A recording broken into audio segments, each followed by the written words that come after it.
Halo semuanya, selamat datang lagi di channel aku, Gen Tutorial. Di video kali ini aku akan memberikan solusi tentang file JPEG yang tidak bisa diimport ke Adobe Premiere Pro.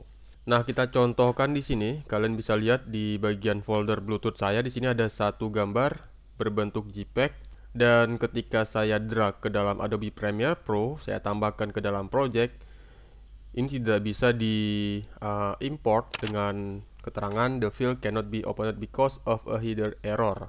Oke, ini salah satu hal yang sering terjadi di Adobe Premiere Pro. Padahal di sebelumnya di sini saya mengimport file JPEG dan berhasil. Kalian bisa lihat di sini. Nah, ini file JPEG.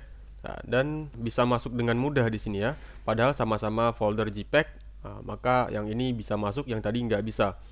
Nah, bagaimana cara mengatasi hal tersebut ya? Langsung saja di sini kita upload fotonya ke dalam sebuah situs bernama Image Converter ya. Kita ulangi, convert foto ya.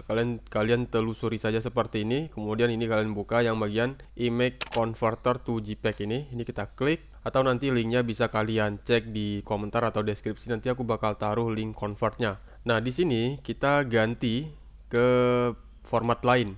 Tadi kan fotonya berbentuk JPEG ya. Sekarang kita pilih yang PNG.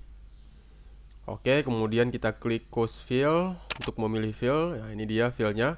Ini filenya berbentuk JPEG. Akan kita masukkan ke browser sini dan akan kita rubah ke bentuk PNG. Nah, di sini kalian bisa lihat Convert Image to PNG. Langsung kita klik Start. Sedang di convert. Kita tunggu, sedang diproses. Oke. Nah, ini sudah selesai ya, sudah di-download ini. Nah, langsung aja kita buka di folder downloadnya. Nah, ini dia. Sudah berbentuk PNG dan langsung saja kita drag ke dalam project Adobe Premiere Pro dan selesai. Dan sekarang fotonya sudah bisa dimasukkan ke dalam timeline yang nantinya bisa kalian edit. Nah, seperti itulah solusi untuk memasukkan foto JPEG yang gagal diimport ke dalam Adobe Premiere Pro. Terima kasih sudah datang di tutorial ini. Jangan lupa support channel ini dengan cara klik like, subscribe, dan tinggalkan komentar terkait video ini. Sampai jumpa di videoku berikutnya.